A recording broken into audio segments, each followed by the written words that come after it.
Bonjour et bienvenue dans cette vidéo où nous allons parler de réactifs limitants d'une réaction chimique.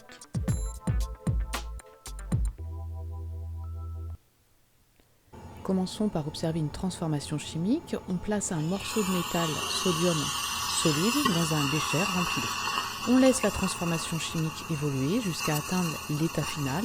Donc lorsqu'on n'aura plus de modifications visibles dans ce système. Voilà, c'est terminé. Et voici l'équation de cette réaction chimique, avec bien sûr à gauche les réactifs et à droite les produits. Eh bien, un réactif limitant, c'est l'espèce chimique qui est entièrement consommée lors de la transformation chimique. Ici, l'espèce qui est entièrement consommée, eh bien, c'est le sodium. Pourquoi ? Parce que dans le bécher, on ne le voit plus présent.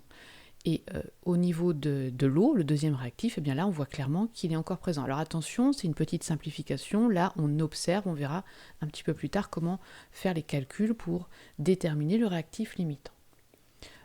Un deuxième exemple, toujours visible, une combustion d'une bougie. Dans la première, on la laisse voilà, comme ça. Et dans la deuxième, on place un verre dessus, un récipient fermé.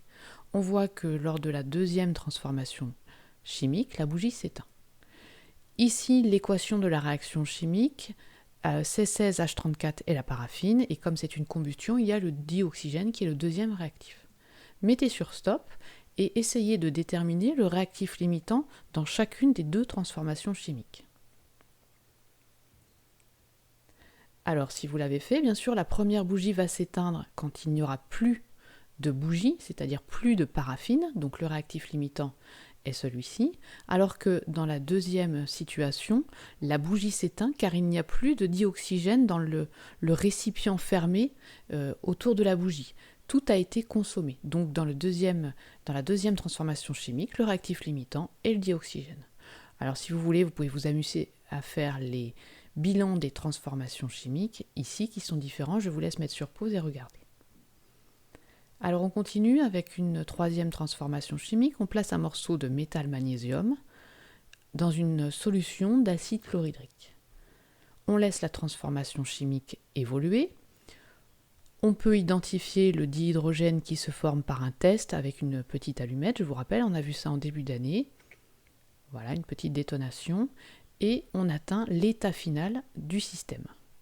Donc le réactif limitant ici est bien sûr le magnésium puisqu'on ne le voit plus ici dans le bécher à la fin. Alors maintenant ce qui m'intéresse c'est de déterminer par le calcul le réactif limitant. Dans l'état initial on a placé un morceau de magnésium qui faisait 4 cm de long. On peut facilement calculer que ça fait 1,65 millimol. Milli remplace la puissance de 10, 10-3. Les ions hydrogène, il y en avait 5 millimoles. Alors maintenant, utilisons l'équation de la réaction chimique pour trouver le réactif limitant. Cette équation se lit ainsi. 1 mol de magnésium réagit avec 2 mols d'ion hydrogène. Donc, ça indique la proportion dans laquelle ça réagit. Donc, de la même façon, 2 mols réagissent avec 4 mols d'ion hydrogène.